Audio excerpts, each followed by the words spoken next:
It is winning season at MyBookie. Use promo code Gators on a deposit of $50 or more, and you can receive up to $200 in cash instantly to your MyBookie account.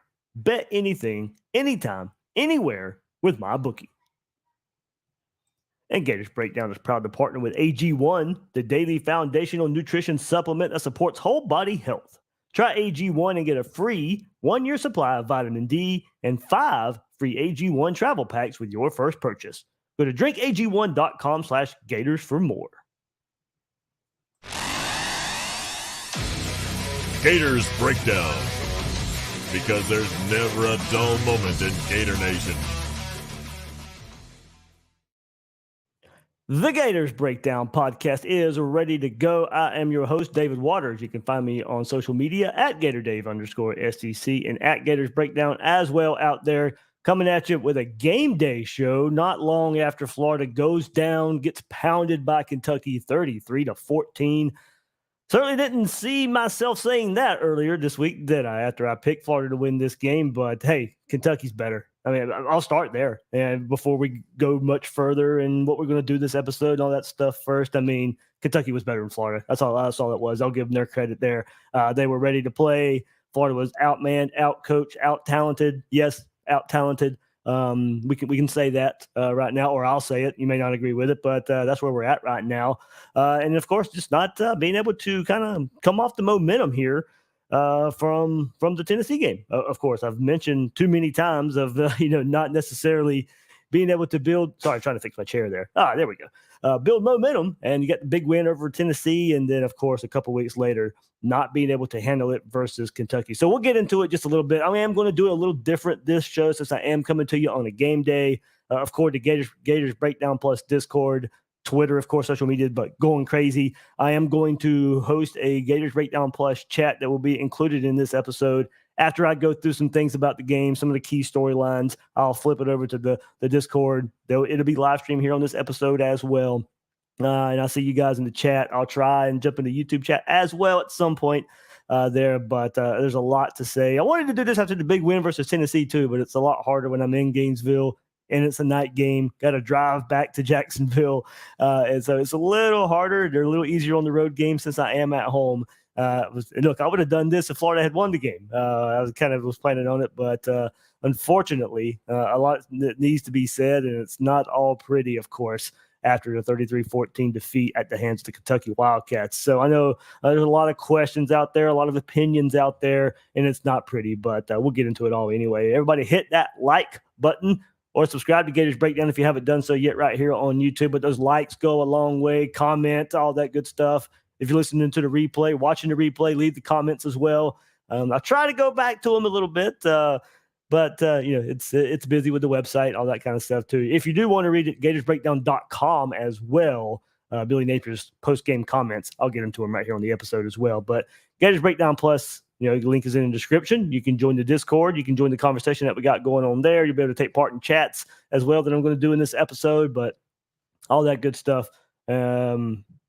To join and get even more interaction right here with Gators Breakdown. So I'll go to one of my main points. It was one of my main points all in the offseason, and I just kind of teased it a little bit, but the momentum. And maybe last week was a sign. I think we kind of shoved it off a little bit in maybe looking at Florida getting ready for Kentucky, and there was a conservative game plan. And, well, maybe even dating back to the second half of the Tennessee game where there's just no momentum. They couldn't handle the in-game momentum, but you built such a big lead in that game, in the first half, that the second half wasn't much of a worry anyway. And the defense was playing good. The defense played well last week and, got a slap in the face today. But, part of the momentum, that's the issue. And maybe last week was a sign there. I mean, we should not have overlooked last week as much as we did. I'm guilty of it as well, but I know there was some worry. Of course, my biggest worry was still not being able to push Charlotte up front and get your rushing yards. Well, now Florida goes on the road. That was a home game last week and another road loss. I mean, part of handling momentum for Florida and where it fell apart last year as well. You had the big win over South Carolina, only to follow it up with road losses at Vanderbilt and FSU. So only one road victory so far under Billy Napier. That's last year at Texas A&M, another road loss here to Kentucky, and it's just been a bad sign. And part of the handling momentum will be to win on the road at some point, be better on the road at some point. Already this season, 0-2. And if you look at Utah right now, I watched them play on Friday night, and granted, it was Florida's first game, but that was a winnable game, as bad as Utah has looked. But maybe play those games at home, it might be a different story. But no. And look, you got to go win on the road eventually. That is the next page. You got your win over the rival versus Tennessee, but surely could not build that into momentum and going to go get a big road victory at Kentucky this week. And look, it was basically just started by Kentucky just being better. Better in the trenches is honestly where it starts and ends for this game. Better up front on the offensive line, and we'll get into the stats here, but just ran over Florida. Record day for Kentucky on the ground. Other side, Florida couldn't get their ground game going. You guys know that was my biggest worry. I thought they would figure it out today. I thought Kingsley being back would be more of an impact. It was not. And Kentucky, and they have been able to put some good rush defensive performances against, albeit weaker competition. But guess what? Those games didn't mean anything overall. It did tell us they had a good rush defense, and that continued versus Florida. They had their inconsistent ways on offense, and in some ways did today too, at least in the passing game. They could not get their passing game going too much, but just ran all over Florida. And look, that's basically what that would have basically been the formula for Florida to win this game too. Is if you run. I think we kind of knew whoever was going to run the ball better in this game was probably going to win, but it wasn't even close. I mean, Florida was nowhere to be found on the ground with 329 yards for Kentucky and 69 for Florida. And keep going back to it, Florida is not going to win if they can't run the ball. I do not care what Graham Mertz's stats are. And good for him. He played well in spurts, had a kind of a bad start, but not the reason Florida lost. Wasn't going to be the reason Florida was going to win the game either. That's what I said coming into the game. That's what I'm saying for the rest of the season. Given Billy Napier's offense and what we've seen so far, if Florida doesn't run the ball, they're not winning. I don't care what the quarterback does. And that's exactly what we got here. So unfortunately, that's the way it played out here. But get a couple more storylines as well, and then I'll switch it over to the Discord, and we'll have that chat. But before we do, NFL, college ball, in a brand new cash-out system gives you the options to bet and win all season long at MyBookie. The first two legs of your parlay hit, well, cash out early. Place another bet or just let it ride for a chance at a bigger payday. Join us at MyBookie for an entire season filled with daily odds boost, same-game parlays, and huge prize pool contest. Right now, MyBookie has a no-strings-attached cash bonus that lets you deposit and withdraw quick. Use promo code GATORS on your first deposit of $50 or more, and you can receive up to $200 in cash, and that is instantly credited to your MyBookie account. That is promo code GATORS to claim your own cash bonus. Now, you can bet anything, anytime, anywhere, only with MyBookie. All right, going back to Graham Mertz right quick and quarterback. Look, as I said, not the problem, not the solution in an offense that needs to run the ball to succeed. Teams aren't scared of him. They're not scared of his arm to go beat him. But look, that's not his fault. We knew what we were getting when Florida signed him through the transfer portal. Is he probably played a little better than that? Yeah, I'd say so. But we knew what we were getting, and it's not going to be a quarterback that you could put the game on his shoulders and he can go win. It needs to be complementary football on the offensive side of the football, get the run game going like we saw versus Tennessee, and that'll help the overall offense. If the run game's not there, quarterback is not going to be there in a winning fashion either. So the talent around him needs to be better for him to be better. He's not going to win the game or you're going to get these results. So I asked myself when he came through the transfer portal, could he make up for a run game that was probably going to take a step back? I didn't see this much of a step back, but given losing Osiris Torrance, offensive line questions, the run game was going to take a step back. It's taking a huge step back. He's not enough to make up for that. Can he make up for a defense? Well, up to this point, the defense had been playing well enough to keep the Florida offense in some games. Not today. The defense looked to be turned around until today, and then the run game wasn't there either. So final results, final score shows what happens. This team is not winning any shootouts. If Kentucky was putting up 33 points and the Florida run game wasn't there, this is exactly the game you were going to get, and that's exactly what we got. So Oh man, that one hurt. Early interception there, not really Mertz's fault. I mean, yeah, the hurt throw was kind of high, but Boardingham's got to come down with that. He gets popped, early interception, missed some early throws. The first quarter was not good in the passing game. He settled down. I'd like to see he's probably going to have to take some more chances. The completion percentage, yeah, all good and well at its high, but eventually that's going to catch up. Nothing really down the field. When he did go down the field, especially in the first quarter, just missing the throw, missed Douglas early, missed Jackson early. Like I said, then settle down, but the risks are probably going to have to be there for Graham Mertz. And maybe at the detriment of a completion percentage, but maybe some more passes down the field. There were some guys open, but it's all in conjunction. I mean, with this passing game, it's not consistent. And it starts up front with the offensive line, and no blocking really. I mean, Florida can't be consistent in taking the deep shots and maybe even get the deep shots consistently because the blocking's not consistent up front. But, in the first quarter when there was time to throw the deep passes, they were there, just did not connect. But all in all, a very poor performance by the offensive line, pass blocking, especially the right side, and then run blocking as well, not making a whole lot of room for Montrell Johnson, Trevor Etienne.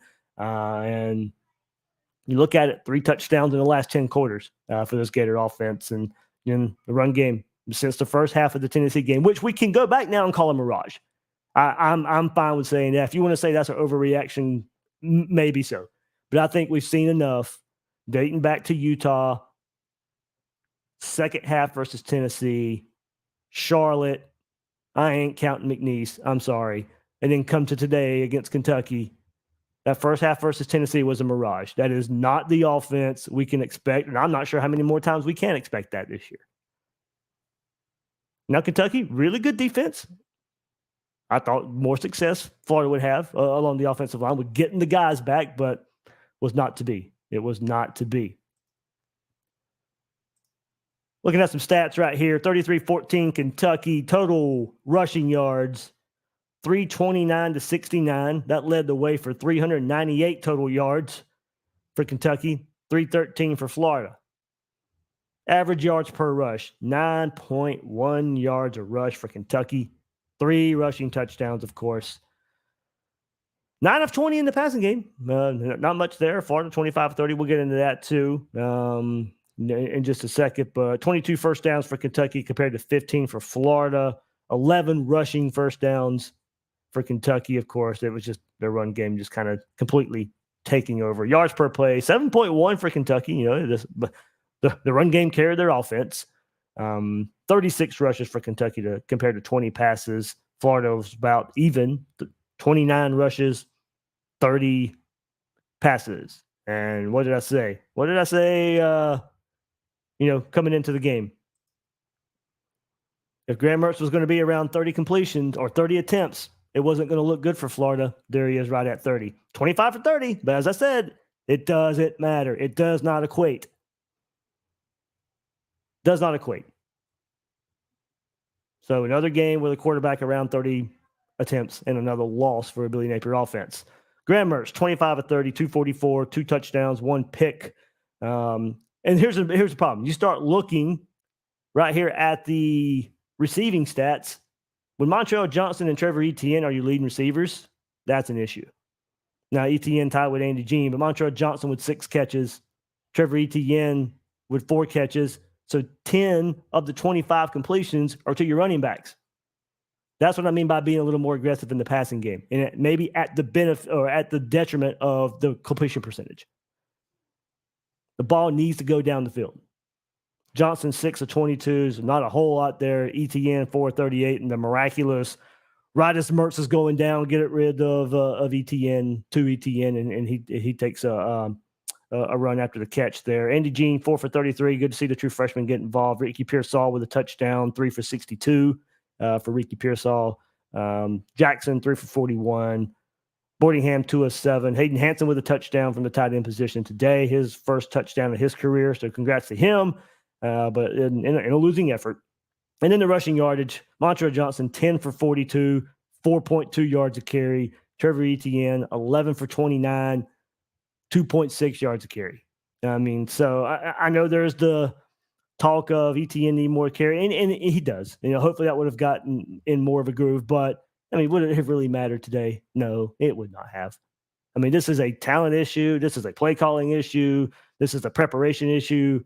I mean, Florida just wasn't ready. It didn't matter who Florida. Trevor Etienne could have had the ball 30 times today, and it wouldn't have mattered. It wouldn't have mattered. The offensive line was not going to block for any running back there. Montrell Johnson, 10 for 4.2. I mean, that's not terrible. You know, and I know people say he doesn't need any carries. Yes, he does. I'm sorry. And this game just goes to prove, look, I do want Etienne to have more carries. Don't get me wrong. I do think the breaking play potential is there, but I mean, that gap is not as large as everybody wants to make it out to be. And especially if the offensive line isn't there. Can Etienne make some more things happen? Sure. But, you know, stat sheet here doesn't lie either at the same time. On the Florida's defense, Shamar James, 8 tackles, Scooby Williams, 6. But this is, Florida's defensive line got manhandled. I thought that was going to be the difference in the game. I thought Kentucky and their struggles so far this season, and even dating back to last season up front in the offensive line, look, it was even coming from their camp that they were not consistent up front. They couldn't handle movement up front a good bit. It was their movement, pinning and pulling against Florida's defensive line that was just overmatched. All, credit to the Kentucky running backs as well, but it started up front for them. So, the stats right here on defense, Shamar James, 8 tackles, Scooby Williams, 6, but, not a lot. 1 tackle for loss between the two. Searcy with 6, so true freshman getting more involved as well. Princely, 1 tackle for behind. I thought he was going to be I said it in the Gators Breakdown Plus chat the other day. I thought Princely was going to be the breakout guy for this game. Nowhere near it. Jason Marshall drops a pick. Florida would score a touchdown on the next drive anyway. With Jason Marshall, call for pass interference in the end zone as well. Probably uncatchable, probably shouldn't have been called, but, I mean, he would have been better off falling so that flag wouldn't have been called, because I don't think the ball was getting called anyway. But, of course, he gets called for pass interference in the end zone. Shouldn't have been pass interference, but he, still causes pass interference there. Tough day for the safeties as well. Castell injured at one point, but only 3 total tackles. We've seen him near the top of the tackle charts week in and week out. Only 3 tackles today. Jalen Kimber struggled early, struggled with every bit of physicality that came his way from Ray Davis in this Kentucky run game. Florida was that physical too. I mean, that was the story of the game. Just when we say not ready to play, that's usually the first place you see it, right? And especially against a team like Kentucky, he took it to Florida. Just took it to Florida, out physical Florida. It was ugly. To the right, as you can see here, if you're watching on YouTube, if you can blow that up, if you want to see it a little bit bigger. But as I said, 2 for 6 passing in the first quarter for Florida. 2 completions, 6 attempts, 1 interception. As I said, some missed open throws for Mertz, but then went on to go 8 of 9 in the second quarter, 5 for 5 in the third. Graham Mertz was perfect in the second half. He was perfect in the second half. But that equated to 93 total yards in the third quarter and 66 total yards in the fourth quarter. So, really didn't, like I said, amount to much. 70 yards passing in the third, 66 yards in the fourth. When you go 10 for 10, that was only good for 66 yards. Oh, there you go. Looking at your stats a little bit. I mean, look at the fourth quarter. 5 rush attempts, no yards. I mean, Florida was down. I mean, probably got out of their game plan a bit, and I was hoping Florida would get a little more creative in the run game, test the Kentucky edges. I think Kentucky put it on Florida so fast that whatever game plan, I mean, didn't look like there was much of one really that you could trust, but whatever game plan there was, Florida was taken out of it pretty early. I mean, but right away you could tell. Rushing, 11 attempts, 20 yards in the first quarter. You could tell right away. It just wasn't going to be there. 4 of 14 on third down. The third down issues continue for the Gators. Been terrible this year. 10 penalties. I mean, I think this is where a lot of people are starting to get a little aggravated with what we're seeing, because for the meticulous detail that this coaching staff is supposed to give this team, it's not there. It's been a lot of, I think that's why it looks so bad at times. I mean, yes, the talent is not where it should be overall for a Florida team. Hopefully that's coming down the road. All your talent's your best young talent, so that's probably going to lead to some inconsistency. Talked about that all year. But then go on the road, look inept on the road, 10 penalties on the road again, 85 yards, inopportune false starts. I mean, for a staff that was the reputation was supposed to be so detail oriented, it's not there. On the road, it's just not there. Billy Napier talks all the time about the things you can control. Well, that's what's hurting Florida. So it's hurting Florida more than anything, especially in these road games. Go to Kentucky's stat line, and that's where it gets a little ugly. That's a little ugly. That's where it gets a lot ugly. Not really in the passing game, though. Devin Leary, I mean, the formula for this game was make him beat you. Well, Florida didn't do that. But the reason was, look at those numbers, 9 of 20, 69 yards, and 1 touchdown. Devin Leary didn't do much in this game. It's because he didn't have to. Ray Davis, 26 carries, 280 yards, 3 touchdowns on the ground, 1 more in the air. His 1 catch there in the red zone for Kentucky, 1 catch, 9 yards. That was another touchdown. So 4 touchdowns for Ray Davis, averaging 10.8 yards carry. Averaged a first down every time he touched the ball. As a running back, that was embarrassing. I'll tell you how embarrassing in just a second. With some Kentucky stats. And look, if this is piling on, if this is too much for you, I'm sorry. This is just kind of where we're at right now. Talked and lauded and felt great a couple weeks ago, but that was a win. That was positive. It was slapping us in the face. Well, this is slapping us in the face too. Not much in the Kentucky receiving game. Berrien Brown, 4 catches, 37 yards. Leading the way there for Kentucky. All right. We'll get to some notes there of how ugly this was. How pretty it was for Kentucky, but not so much for Florida. So Kentucky 5-0 in the season for those guys. They've won 3 in a row against Florida for the first time since a 4-game win streak since 48-51. Yeah, 1948-51 is the last time this has been done. The 19-point margin of victory was the largest for Kentucky versus Florida since 1979, when they beat Florida 31-3. This was Kentucky's largest margin of victory against a ranked Florida team since 1976, when they won 28-9. Kentucky has held Florida to 16 points or less in the last 3 games. 16 points or less in the last 3 games. And I brushed over my own in the Gators Breakdown Plus Discord. There's a lot of talk back and forth about maybe how good Kentucky is and how good they have been. I was giving them a little bit more respect than many and some. But this is an example of it. 3 straight games where they've held Florida to 16 points or less. They've turned it around. They're a better program in Florida right now. The 33 points scored by Kentucky are the most versus Florida since a 45-37 loss in 2007 for Kentucky.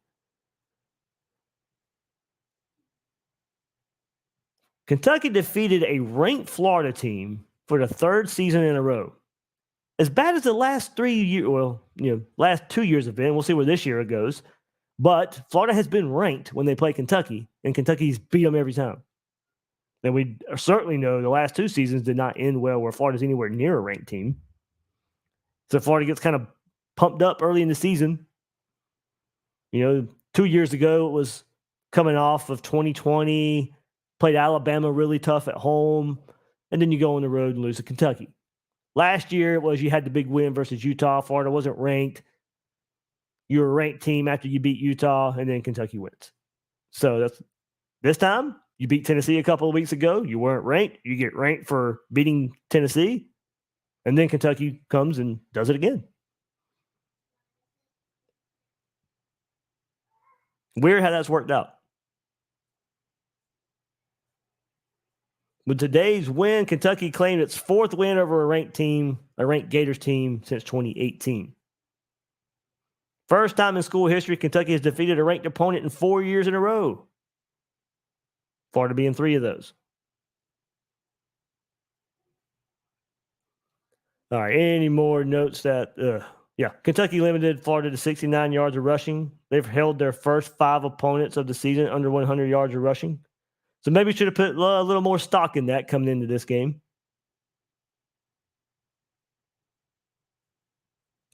And then just how embarrassing it was for Ray Davis to go off. 26 carries, career high, 280 yards. Look, he hurt Florida at Vanderbilt last year.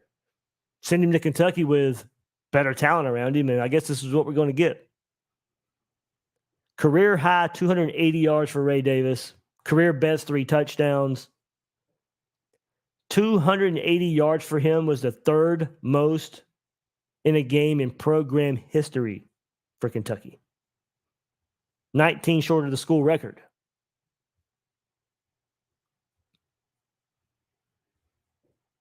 So that's probably where it stings the most, right? I mean, defense playing so well coming in. I thought the defense would travel. I thought they'd give Kentucky's offensive line a little bit of trouble. It took forever for Florida. I've been talking to Will Miles and stuff, and he pointed this out. Haven't had a chance to go back and rewatch the game yet, but he pointed out, and going back and looking at it, Florida stayed in 2 safety shell look.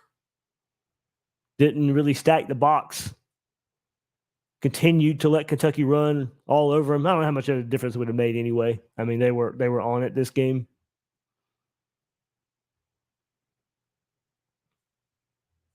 But the tackling on especially early, I don't know. Especially early, but it continued. I think we knew right away that this team did not look prepared coming in. And as I said, it starts in the trenches. It starts with physicality. And this was the biggest tackling issue we have seen all year for a Florida defense. Even after Kentucky was up 16-0, took too long to load the box. Gap control was absolutely just not there. I mean, the names that I thought we would hear from, Princely, Jackson, Banks, just invisible today. Invisible. Credit to Kentucky. Credit to Kentucky first. It starts with them. Starts with them. All right, so Billy Napier did speak to the media after the game, and of course was asked about his play calling. Here's what Billy Napier had to say. I remember them all, and this is in general, talking about his play calling. I remember them all. I think between possessions, we know what happened. I think sometimes you got to remain objective. No different than how we evaluate everything we do. What caused the issues in the game? Sometimes it may be design. Sometimes it's communication. Sometimes it's undisciplined penalties. Sometimes it's fundamentals and techniques. I think there's a lot of things that contribute when you don't have success in this game. We got a great group of people that work hard to do that, and certainly we weren't good enough today. Well, I mean, okay, yeah, it can be this issue, that issue, this issue, that issue, play in and play out. But at that point, I mean, that's on you. Doesn't matter what the issue is. If it's a different issue, it's still on you to have these guys ready to go play. On being too conservative with play calling, yeah, I think all of the things are trying to keep up, just kind of word for word. I think let's just go back and look at the first third down of the game. We call it an outside zone that popped for a first down on 3rd and long. So when they work that, they pat you on the back. When they don't work, they criticize you. Well, that's part of it. What we have to do is do our job for the players. That's what's important to me. It's important to me that we do our best for the players and the staff. When you don't have success, you deserve criticism. We deserve every bit of criticism that we're going to get for this game. That's part of it. My responsibility is to the players and to the staff. Ultimately, that's what I think about. On the criticism of his play calling, I think there's always good and bad. Some of it's well-deserved. Some of it, maybe they don't quite know what they're talking about. It's probably a mixed bag. Well, don't really matter. Doesn't look good. I mean, if the criticism is warranted, as he did say, they deserve every bit of criticism they're going to get for the game. But look, it is a combination of issues. I mean, don't get me wrong. It's probably pretty hard to call some plays with the way this offensive line is getting down early as well. I think it probably caught him by surprise a bit that the defense was not there to play, and Kentucky's up 16-0 almost right away. That probably took you out of, as I said, the game plan. But man, I mean, it's there's just no coming back when the run game isn't there. No coming back from it. I hate to make it sound that easy and basic, but that's what it boils down to.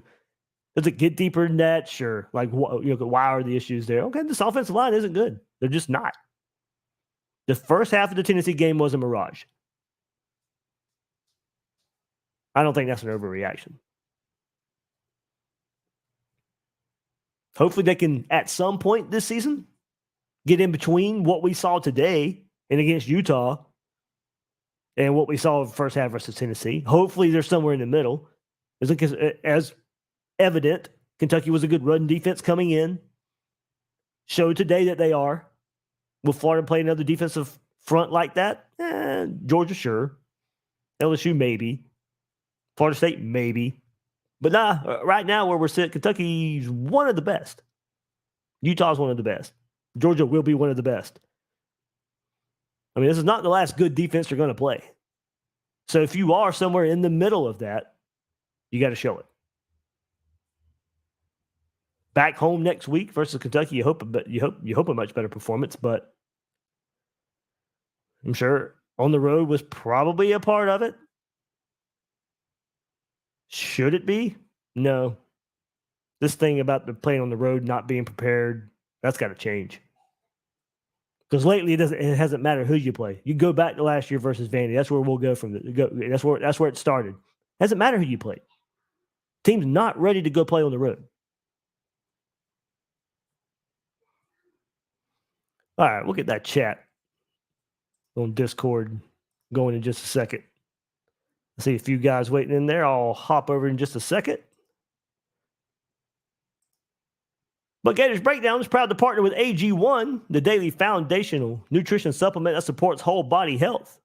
AG1 is a foundational nutrition supplement that delivers comprehensive nutrients to support whole body health.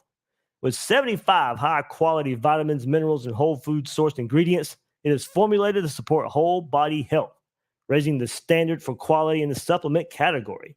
It replaces your multivitamin, your probiotic, and more in one simple, drinkable habit, creating a manageable daily habit. I now start my day drinking AG1, and after pairing it with exercise and diet, I'm ready to tackle these busy days of football season. Look, my focus has to be there more than ever right now, and it helps right there by drinking AG1. If a comprehensive solution is what you need from your supplement routine, then try AG1 and get a free 1-year supply of vitamin D and 5 free AG1 travel packs with your first purchase. Go to drinkag1.com/Gators. That's drinkag1.com/Gators to try AG1. All right, let's see. Let's make sure, get this going right. Let me hop over here to the Discord. There we go. I think we're good. Hey, guys, you in here? Hey, what's up, Dave? What's up? Thanks for hopping in here, guys. I know a little bit of somberness. Some somber Gator fans was hoping we'd be talking about a victory today, but I know you guys, talking to most of you on the Discord, that this one hurts a bit. This one hurts a bit. Yeah, there's no joy in Mudville tonight.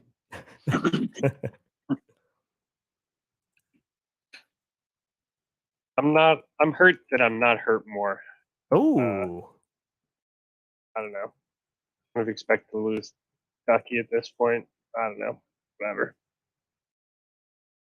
I mean, I'll be honest, Dave. This was a big surprise to me.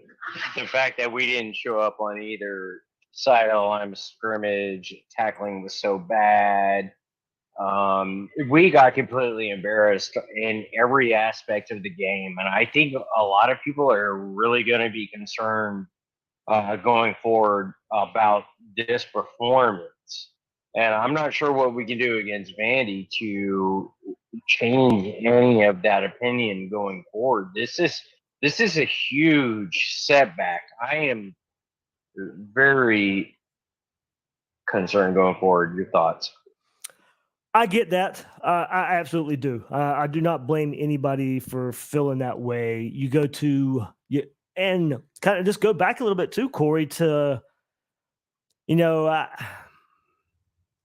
it's tough to throw away what you've done. And like that was a good win versus Tennessee a couple of weeks ago. But I think what we're seeing now is the prevalent issues on the road, and it's just going to erase a lot of what you do at home right now. It's kind of just, we saw it in a 2-week time frame last year with Utah and Kentucky, and now basically a 3-week window right here with a big win over Tennessee, not looking great at home versus Charlotte, and then on the road and getting pounded by Kentucky. And it's just whatever you do at home is going to be overshadowed by, well, let's just wait till we go on the road again and get our brains beat in, because that's where the conversation is going to go, especially when it is Vanderbilt. And don't get me wrong, they played Missouri okay today, but they beat Florida last year, and that was on the road. But you get that game at home. We know Florida under Billy Napier, I mean, credit to them, they're a much better team at home. But that is going to start getting overshadowed by what you do on the road.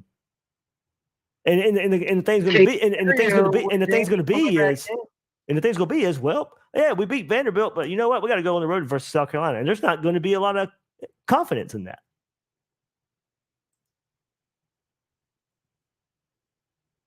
I mean, there's no reason to be confident. He hasn't given us any evidence to be confident. I mean. Yeah, this one was very deflating. It's just it was bad look for Napier, especially his comments at the press after in his press conference. I mean, it's just it really, really puts a lot of doubt in whether or not he's the right guy. I mean, he does not look like he's ready for the SEC. He's made to be an SEC coach, but just all the on-field mistakes. I mean, 10 penalties. I mean, you kind of got to put that on the head coach, not having the team ready, admitting to not having the team ready. I mean, the special teams every single week is a problem. And he, last week, I mean, dared to make us look, I mean, pretty much insulted us by saying, hey, we're making progress in that area. It's like, no, we're not. We're steadily, making mistakes on special teams week in and week out. It's just a bad look. I think that's part of the issues are the progress we wanted to see this year, and there was one stone, and that was beating a rival, and you got that. But I think this win or this loss here, it does erase a lot for people's mind about where this is heading. And you look on the field, it's just like, what is better on the field than when he took over? And that's part of the issue right now. I think a lot of people are having is, what can you point to? And even some of the things off the field, the culture are better and all that, and that needed to be better. The experience for players is better.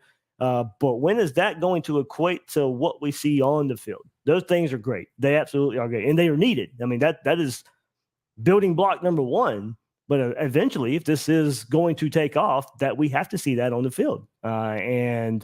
Right now, besides one half of football, we haven't seen it yet this season. And year two, we're going to have to ask ourselves, what do we start weighing? This is an inexperienced team. There are going to be some mistakes. How much do you weigh that versus play calling? How much do you weigh that versus development? How much do you weigh that versus going on the road? All these external factors. Look, it's not so black and white. It's not just one thing here and one thing there. It is a combination of everything. But I think, we're asking ourselves a lot more questions at this point than we thought we'd be about all these different aspects. He broke me, Dave. He broke me today. My only requirement this year was just beat Kentucky and Vandy. I would take anything else. So we didn't get that. Where on the field are we good? I'm not ready. It's definitely not. It's not that you didn't beat Kentucky today. Yeah. It's the fact that you were embarrassed. You didn't even show There's up. no other way to put this today. There's every aspect of the game was bad. It was. What are you going to point to? Crawshaw finally didn't shank one. What else are you gonna hold your head up on at this point? And I hate to pile on a little bit, but in this game, there. Look, I don't think. Well, Kentucky, there were some things they left on the field as well. How many drop passes do they have? Yeah, really. I mean, it could have been worse. Honestly, like I don't mean to pile on in that situation, and I don't usually fall back. Yeah, but it's not even about them at this point, Dave. You're right. You're right.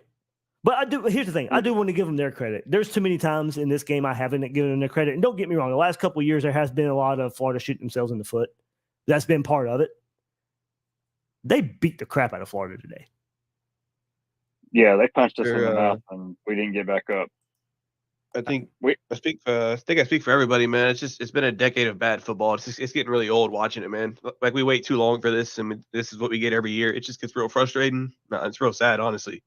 We wait too long for football season. This is the product we have to watch every single year. It's getting real bad, man. It's just, at what point do we, get to watch good football again? Like, at what point? Yeah, and that's where I'll go to measure. Look, I think we all want to like Napier. I think almost everybody's been a fan of what he's done off the field. And I've been around the players a lot. I like what he's built personality-wise with the players, and it is a different feel in that aspect of it. But we all know what it comes down to. It comes down to wins and losses. And look, I think everything else that comes along with it, that's why I think we are disappointed, because I think a lot of people want to like Napier. They want to cheer for Napier. They want this to work out for him just because look, he is a great guy. But man, the results are going to have to be there where there's some confidence in what he's doing. And right now that's not there. The confidence, and if we're taking a look down the road, if we're taking a look down at the rest of this season, and if we're taking a look down the road, I'm not sure there's a lot of confidence out there right now.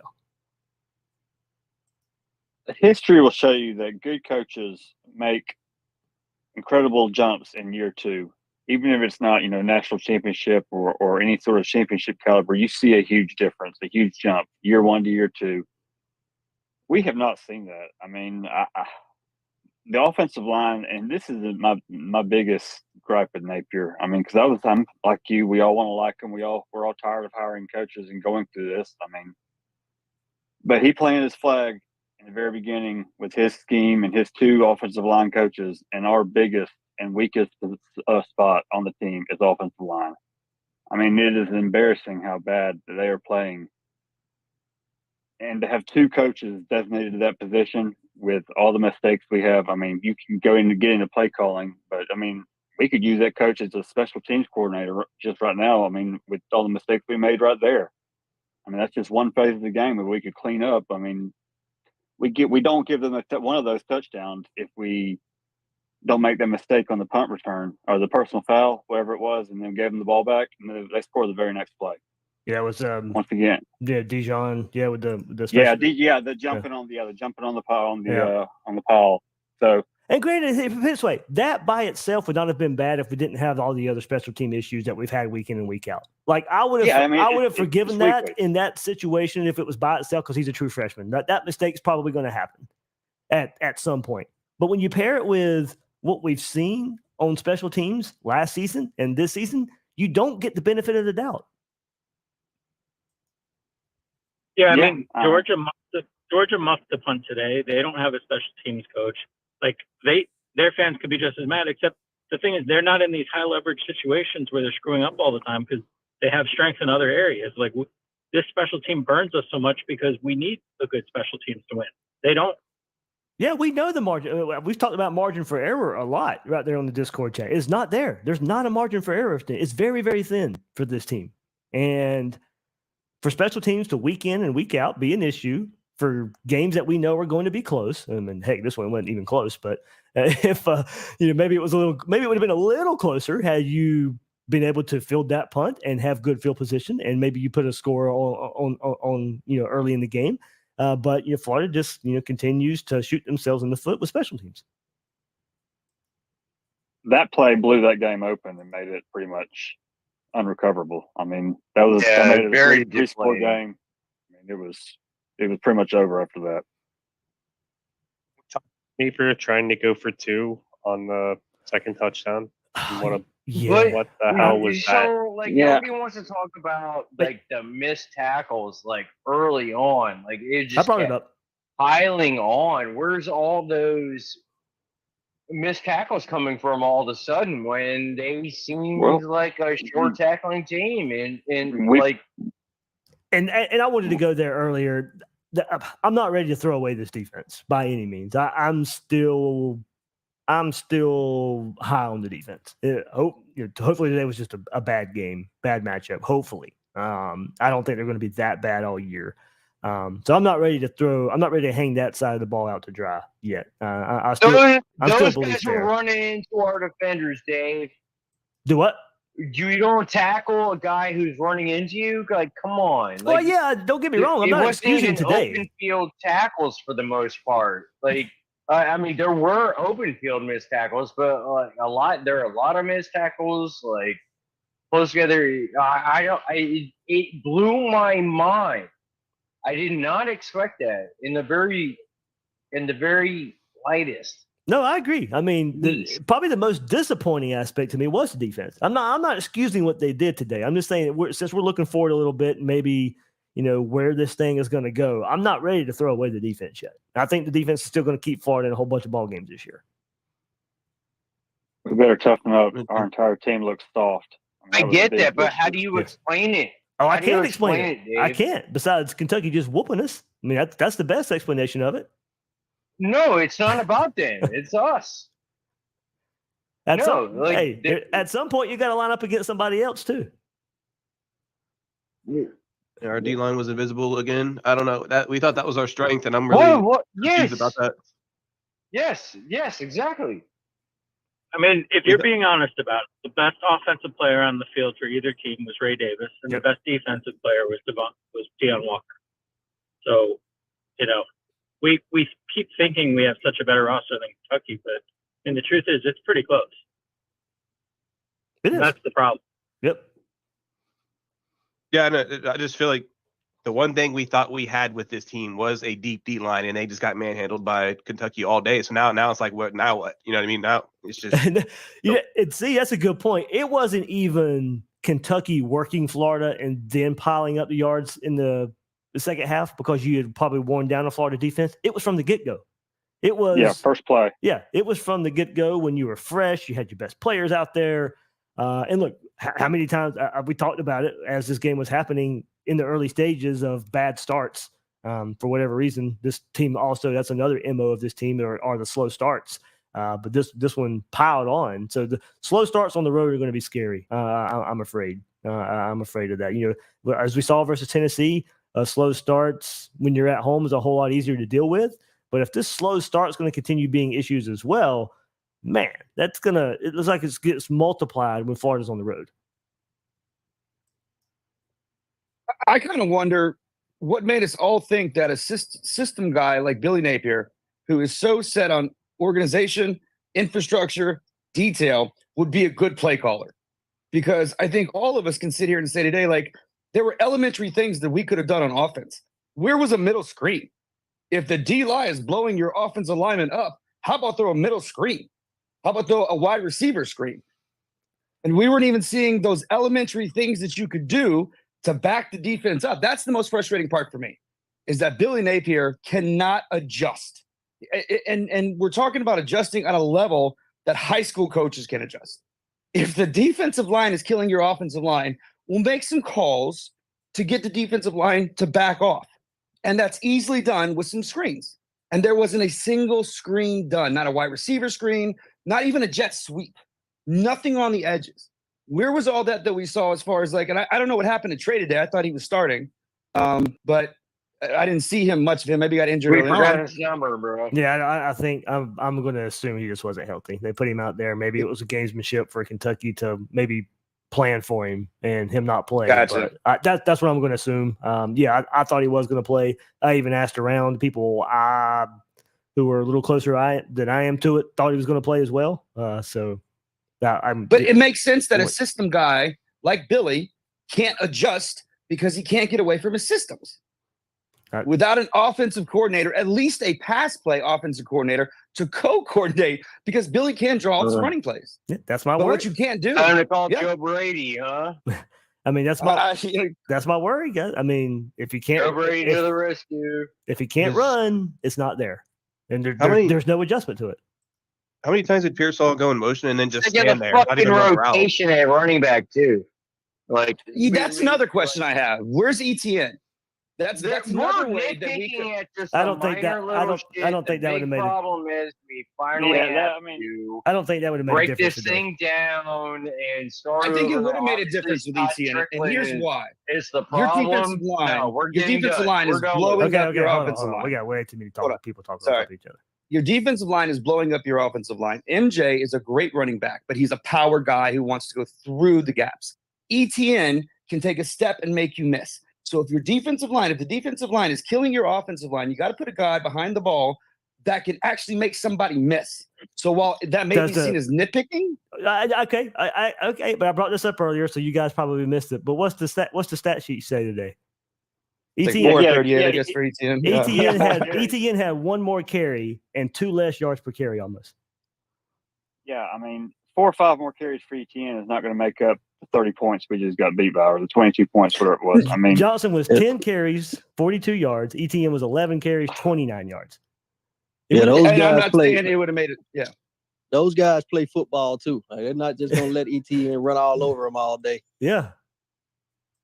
I wasn't saying it was going to make a difference. I was saying it's part of the overall bigger problem that Billy can run offense. Yeah, I was going to say, I don't mind ETN getting more because, as you said, he may get stuffed at the same rate as a Montrell Johnson, but you still probably have that chance of the big play that you. No, there's no excuse to not start ETN. There's no excuse to not start him. None. It is a complete failure of this coaching staff to start Trell over ETN to begin the game. There is no more excuses on that. He's loyal to Trell. He brought him over. I don't care. He looks like Nolan did with Grantham, and that's a problem. It would be more of an issue. Yeah, it would be more of an issue for me if he didn't play him at all. The whole who's starting. You're still going to rotate them, so who starts and who doesn't. Really Florida's not losing a game. No, wait, hold on. Starting the game on the road hot is more important. So you start your best players. There is a clear advantage, like starting ETN over Montrell. Like clearly, he's better. Clearly, yeah. You start a game on the road, you want your best players. Like what are we doing? Montrell played better today. I mean, the stats show it. Montrell is not better than ETN. Under no circumstances is he better than ETN. Overall, I don't care what the box score says. He may not be better overall, but today does not mean the ETN was going to go off today. He wasn't going to. Doesn't matter. You start him anyways. He's not. Okay. Do it anyway. Yeah, buddy. Yeah, I think Kentucky was they just had Florida's number today. I just think that's what it was. Like exactly. You should have just started Max Brown then. And what's the point? Biggest issue is I don't know where that's going. Billy Napier is not an SEC play caller. I mean, regardless of his system, I mean, we need talent, but he needs to relinquish those duties. He needs to hire either promote Callaway if that's the plan, or hire an outside offensive coordinator, somebody else take over the offense to call plays. He needs to be a CEO. That's his only shot. I mean, if he continues to be stubborn and keep this 2 offensive line system and continue to call plays, then we're hiring a new coach after next year. I mean, that's all there is to it. That's the way I see it. Because I mean, it's not going to last a whole another season after this one. Looking at the schedule next year, I mean, it's going to take a lot the rest of this season just to hold on to this recruiting class. I mean, I think that's the biggest worry in Gator Nation is when it starts to rain, it starts to pour. So if that starts to fall down, or that starts to we start losing recruits, then what's the point in keeping Napier at that point? I mean, because then we don't have anything to come back on and to build on, you know. What Dave, what could we do realistically, like on offense, like for Napier this year? Is there anything we could do at all, or are we just screwed until the offseason? You know what I mean? Like, what could we realistically do? What could he do on offense? Like, any kind of changes at all, or are we just screwed until the offseason? I did say this earlier. I mean, look, there is the chance that we're just bad on offense.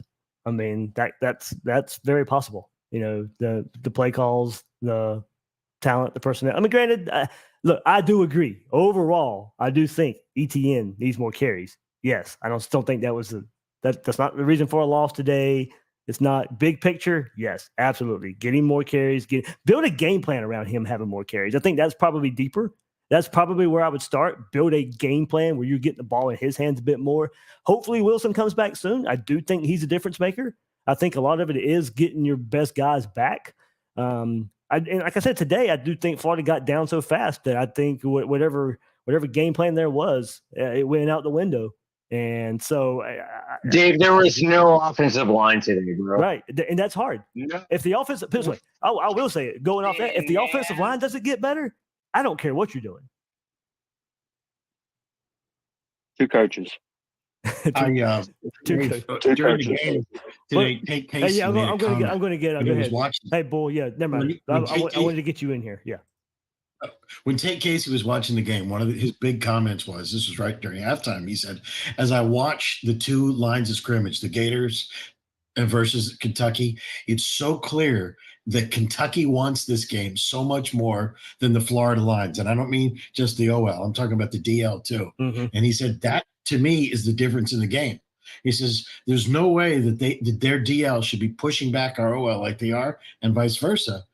And that kind of, as people have been saying in the chat all day, lack of urgency, from the head coach, and it trickles down to the players, seems to be one of the big problems. It's like that, maybe we need a rah-rah guy, because I don't think Billy is a rah-rah guy. And, I know that only lasts so long in the game, but considering we need to get off to a fast start, maybe we need that.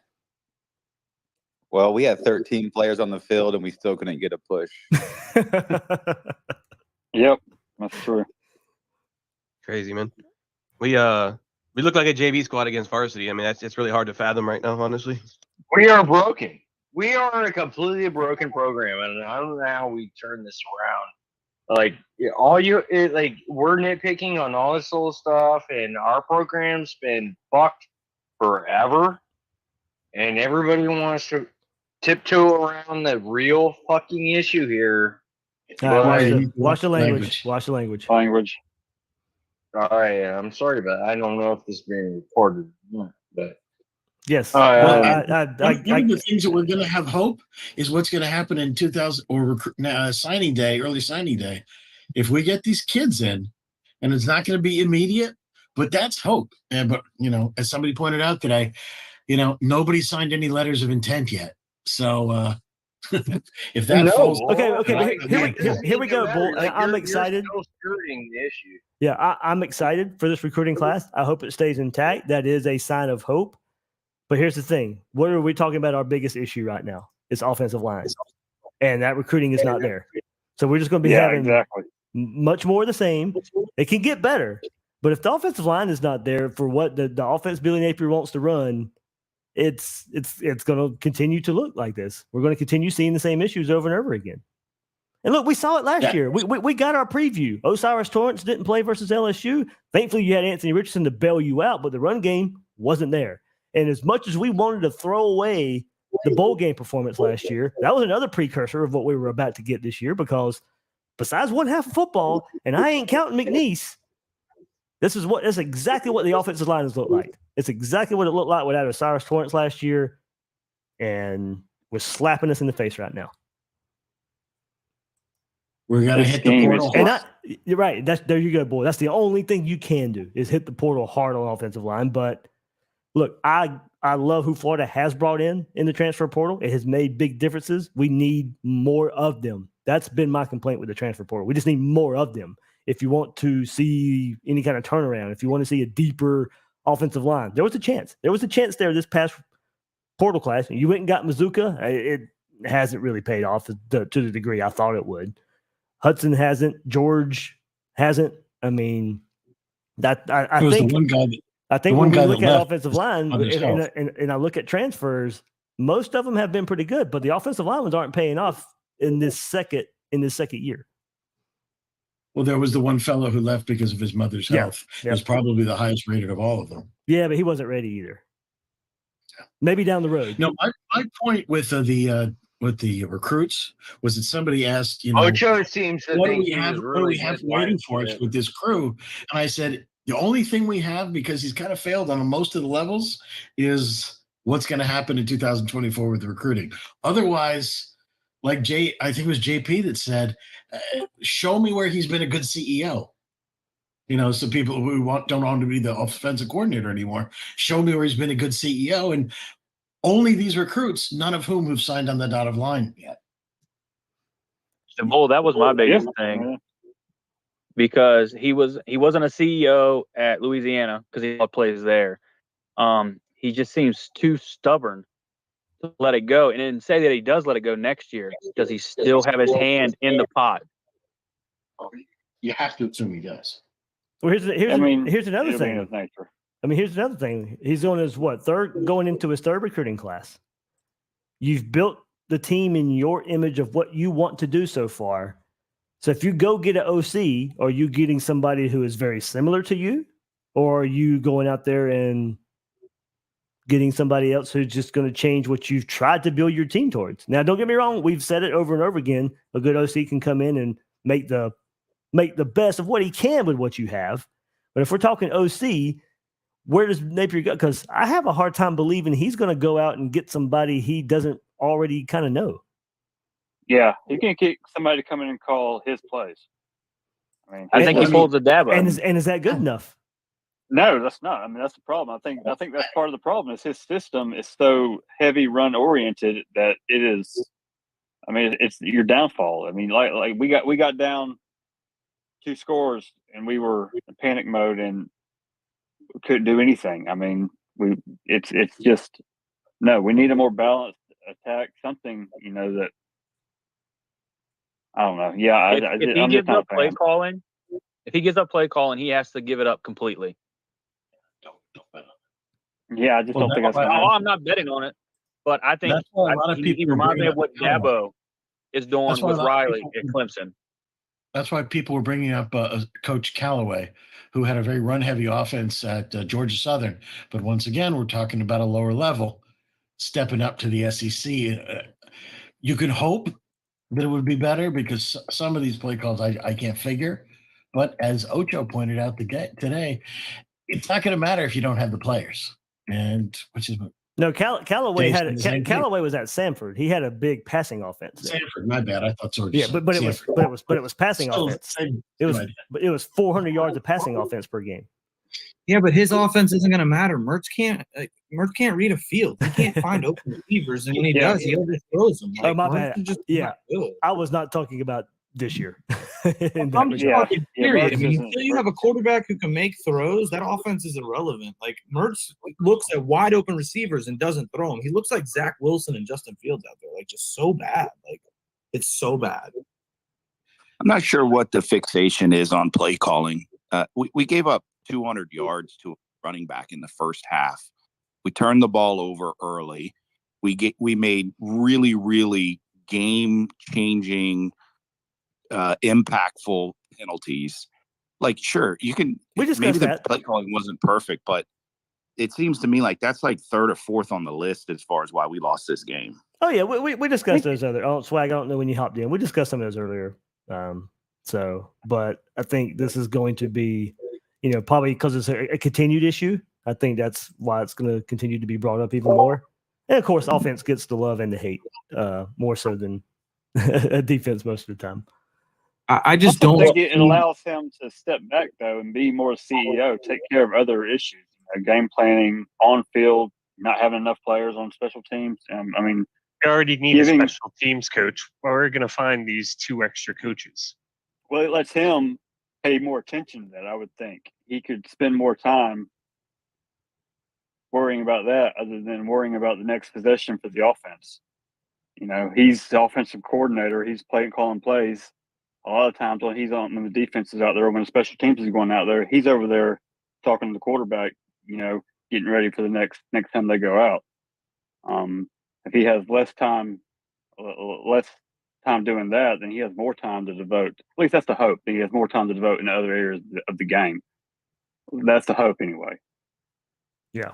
And as far as the play calling goes, that was a big concern when Napier was hired. A lot of people were not happy that he bring an OC in at that point. And then with the struggles on offense this year, without a mobile quarterback, it just it doesn't sit right with a lot of the fans that wanted an OC to begin with. I think that's where I'm glad he was fired at Clemson. I think that comes from a lot of people there. I was willing to let it see it and play out. There's enough evidence now, and even if it's going to the other point where it helps him in other aspects of the game, then okay. But that's at the bare minimum. Now, if you want to throw in the lack of play calling, lack of creativity, lack of getting it going, throw that in there as well. All the above. Yeah. Now you could. Yeah. At this point, almost a season and a half in, it can be all the above to the reason for needing an OC.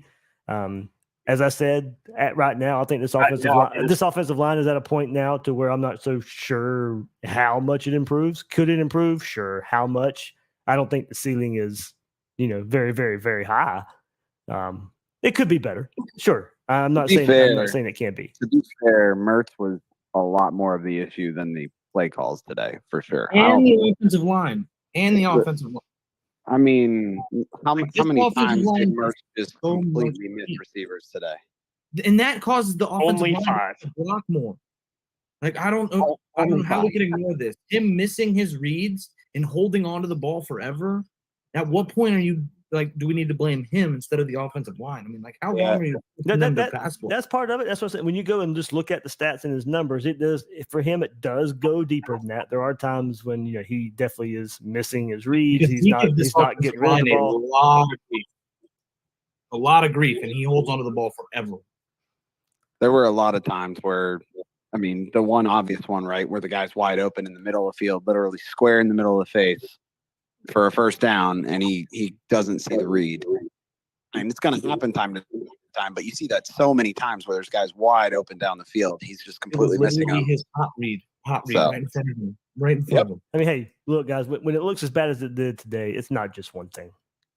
Oh, no, it's a lot of things. Yeah, it's a mixture of things.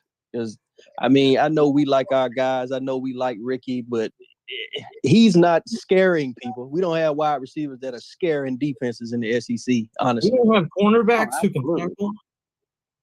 We don't have linebackers who were terrible today.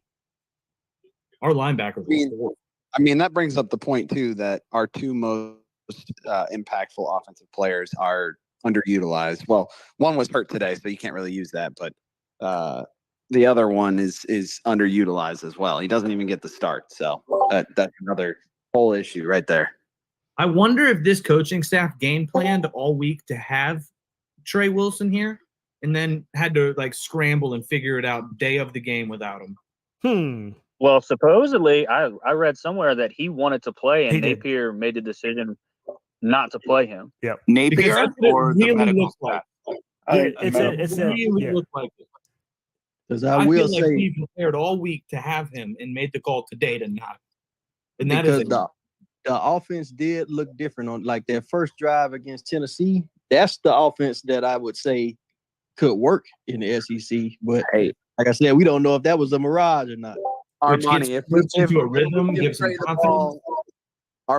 give Trey the ball 6 times in one drive, I'm down. That sounds like a fantastic drive. Exactly. How long y'all think that's going to work? Relax. It's not something that I say we could do every game, but I'm saying the way they came out against Tennessee, I think that works more times than not. All right, here's the exact quote on Eugene Wilson. We didn't feel good about putting him out there. We were hopeful that he would be ready. He had some contact throughout the week. After evaluating him in pregame, it wasn't in his best interest as much as maybe he wanted to go. I think we made a decision that he wasn't ready.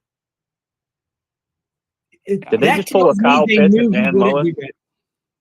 You guys think the medical staff said, yeah, he's cleared, he can play, and Napier was like, no, let's not play him. Right.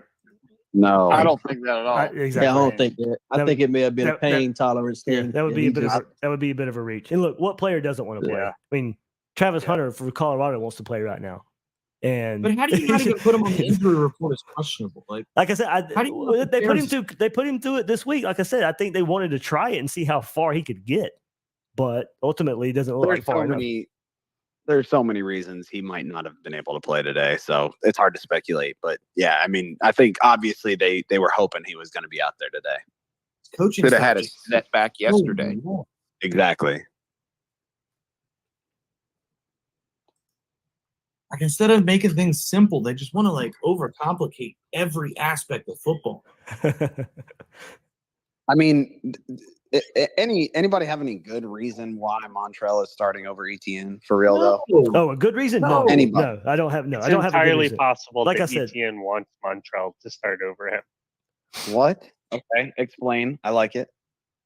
Explain. I mean, he takes the hits first, sets him up for Montrell's different style, and he gets to come in and clean up. Like it's good for your yard per carry. It's I don't know a gamer that thinks like that. There's no way. I don't know a single person that would think like that. Because the excuse for not running him Charlotte that we heard was, oh, we're just keeping him healthy for Kentucky. And we gave him, what, 1 carry in the first quarter? I think 3 total touches in the first half. Like, what are we doing? Yeah, if you're asking me, fair, if you're asking me for what I want to see different on offense moving forward, yes, I would. I'd love to see a game plan built around Etienne. Right. To be fair, Montrell is very valuable. He's a good back, exactly. But he's not. Yeah, he's third not and 1, Etienne. third and 2. Like He's he's a good short back. Like he's not Etienne. Etienne is statistically better in every way. Just guys, let's not forget that they tried to give Etienne another carry on 4th and 1 in the Wildcats on their side of the field. So let's not forget they tried to give him one more, which is the stupidest call in the world. That was a penalty. Yeah. You know what? I didn't even see anybody jump. I saw nobody jump. That was completely. There were some BS calls by the refs. I didn't think Jason Marshall had the PI in the end zone, even though he had a horrible game. But 4th and 1, and we just Mertz is like 6'2", 235. Like line him up under the center and just get a quarterback sneak. Well, no, that what was it? What was it? The next drive we did do a sneak and it went for like 5 yards. They did. yeah, exactly. But like I said, he did try to get Etienne one more snap. He tried to get him on that wildcat on 4th and 1. Yep. I will say the one positive I saw today is Andy Jean is ready. There you go. I was going to ask, and I brought his name up earlier when I went through the stats of good thing that he's looks to be appearing a little bit. Gives me look, there wasn't much positive to take away from this game. Was there anything else? If it is there, I don't want to overlook it for you guys. I definitely like taking more shots downfield earlier. That was there. Now you got to hit them. Yeah, but I like seeing that. So the thing with Andy Jean is, are they going to use him against Vanderbilt? Or is he going to be good? We're going back on the sideline. They're going to have to. Douglas is probably out. Yeah, Douglas would be out for a little while. So that was in the post-game press conference as well. So it doesn't look to – let me see if I can get the exact quote on that so I don't go. Caleb's injured. He'll be out for a significant chunk of time. He's got a lower leg injury. I think it's non-surgical, but it will be quite a bit of time. Anything on Castell? Because didn't he get hurt down by the goal line? He did. I want to say he was back in.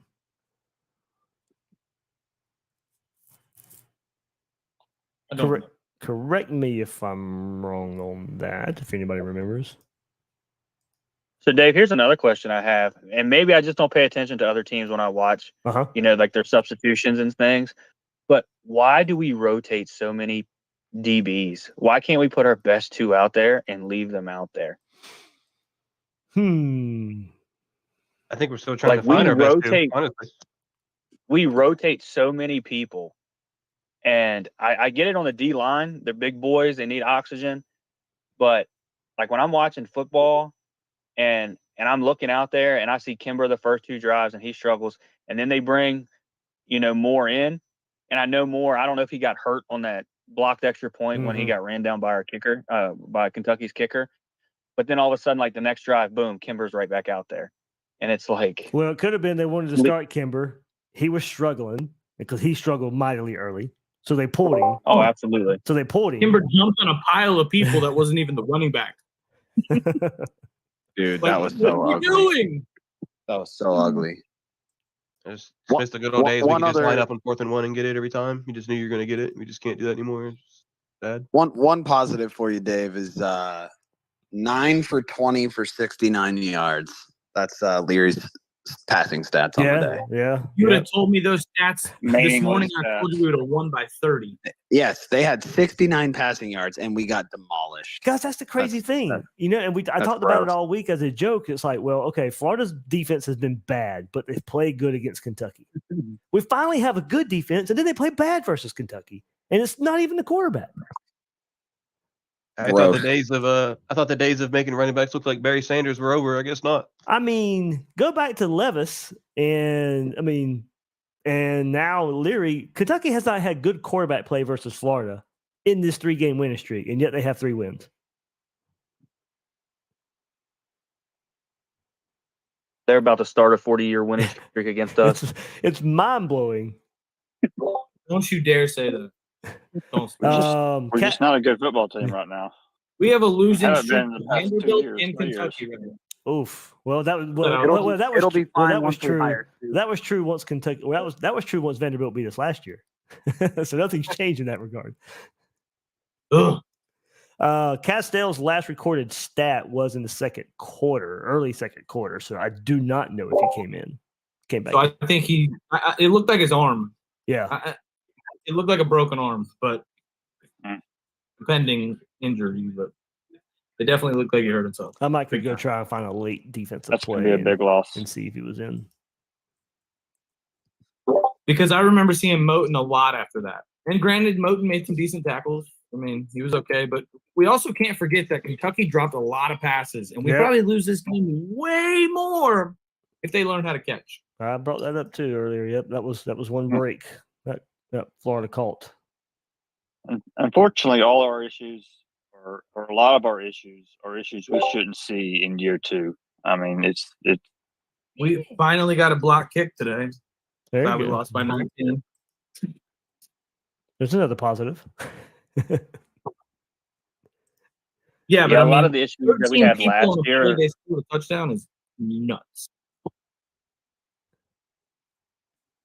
Yeah, the issues that plagued us last year are still there this year. That's definitely a concern. Yeah, I mean, it's.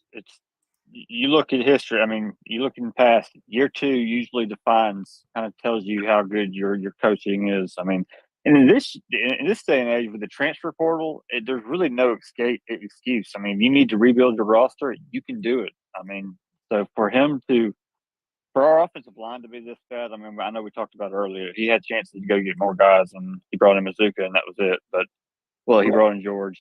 But it's just. Well, that's really not what I said about excuse. the offensive line. Like they're actually, I think overall the transfer portal has been a net positive for Billy Napier. The transfer portal additions to the offensive line have not made a difference yet so far this year. Yeah, So, they're not that good. Right. Because They're I not was good pretty players. curious through the whole game. Did our middle 8 look better? Because I just don't remember.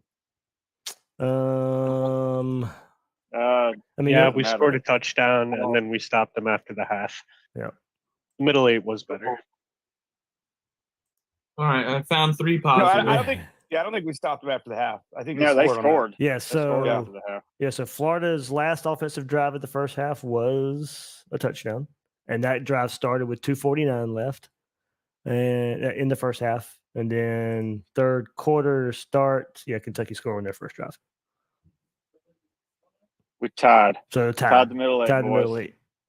Hey, that's positive. Yeah, for there you Billy, go. that's positive. Round of But applause. Can you guys imagine if all right, so we're talking about the transfer portal and we talk about, Billy's not going to bring in guys that he doesn't think fits his culture. He's just not going to do it. But can you imagine, everybody wanted Devin Leary. Can you imagine if we can gotten Devin Leary and he was playing for us and was 9 of 20 for 69 yards today? I mean, can we imagine that for a second? Today, that he would would have been really bad. So the final score And- today would have been 40-7 Kentucky. Maybe 40-3. Maybe Yeah. 40, maybe 43, yeah.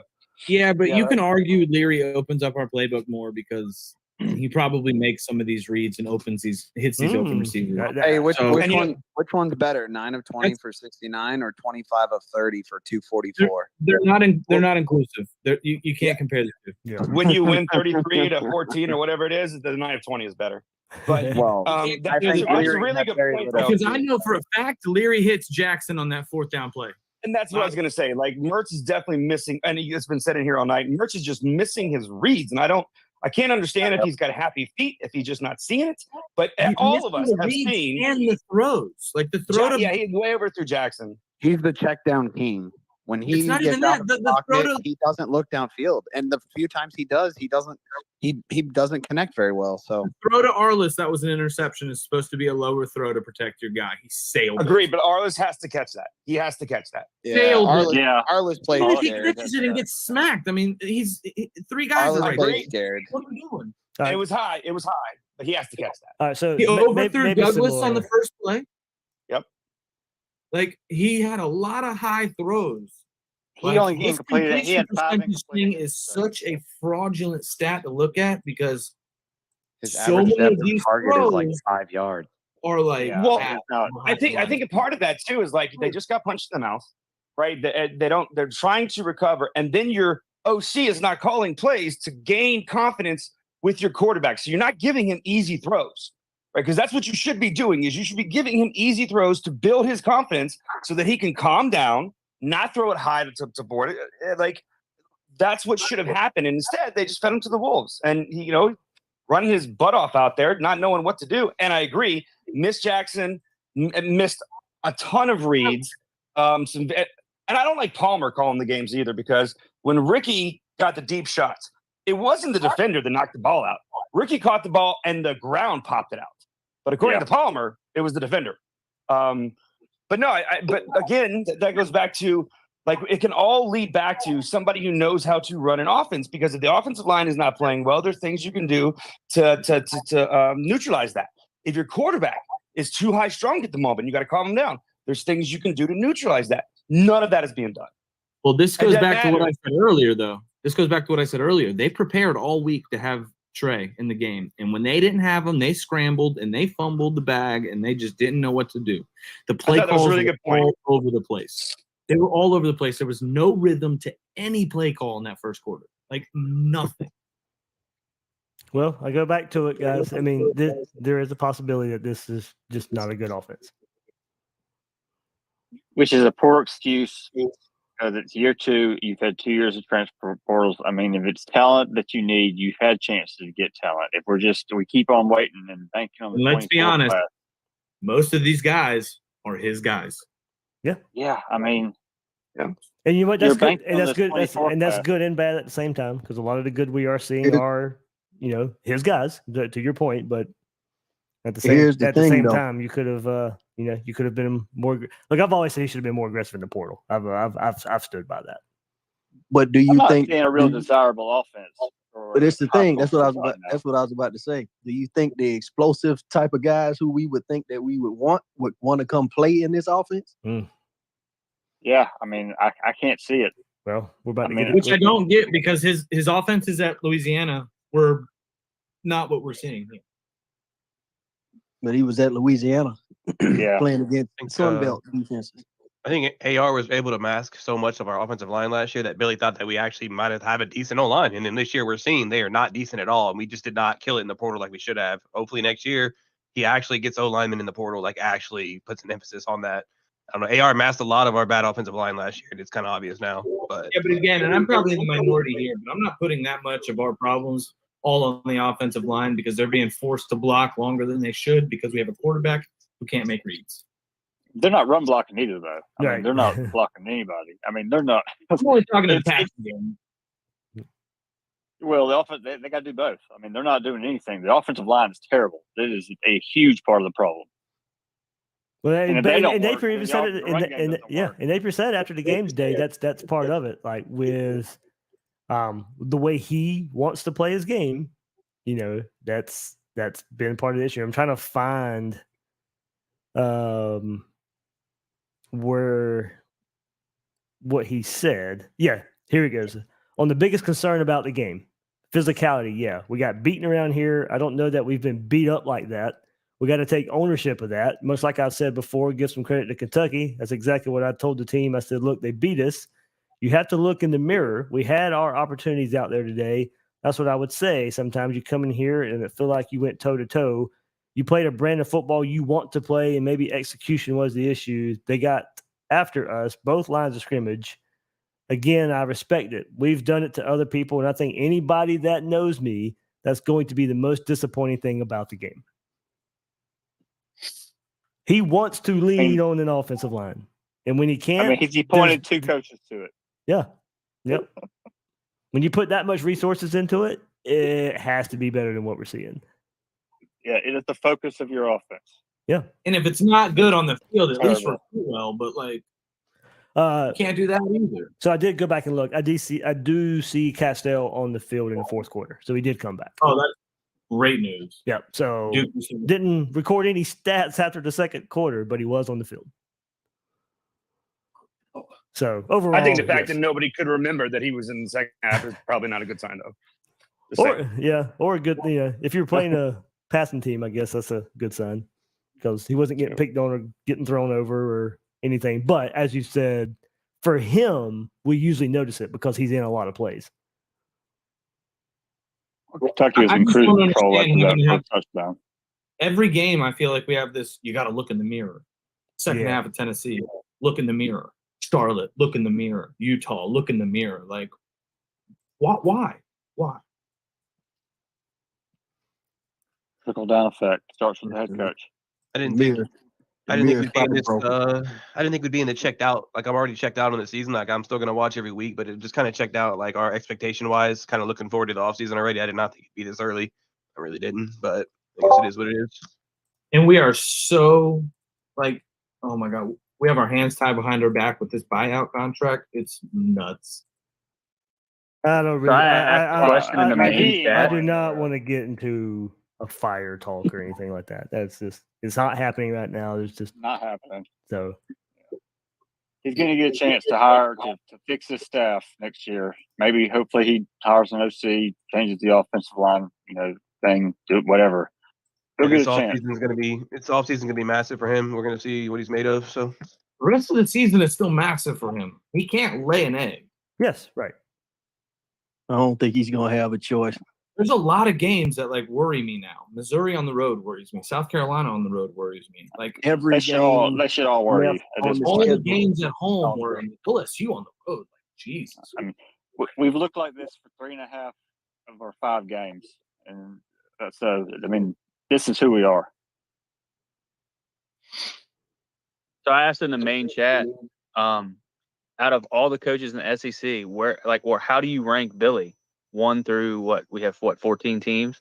So out of the 14 coaches, where do you put Billy in that rank? And he's going to be below some guys that nobody would ever think when he was hired at Florida. I think he's above Eli Drinkowitz. So he's 13th. Is he? Like, it's a conversation that my wife actually brought up to me. Was like, who is he better than? You can argue. Granted, yes. Granted, I mean, Missouri's undefeated. Yeah. I mean, I think we can count some. I mean, overall, Florida's better than Vanderbilt. I mean, last year was there. We'll get the heads up next week. That will go a long way in that. I'd say for now, overall, I'm putting him above Clark Lee. They scored. How much did they score against Kentucky? 28. Yep. 28. We even have 28 yards in the first quarter.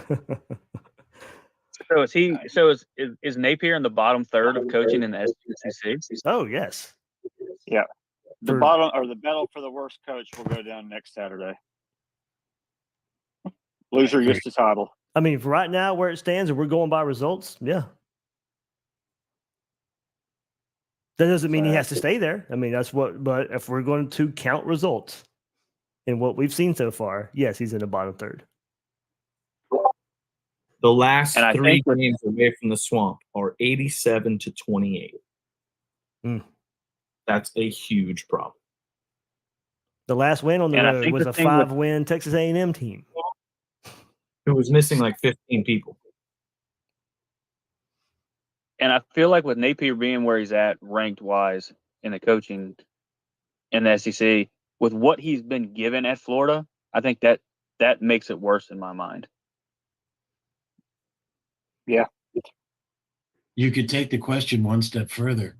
Is he the worst offensive coordinator in the SEC? And I think that's a resounding yes. Yes. Mm.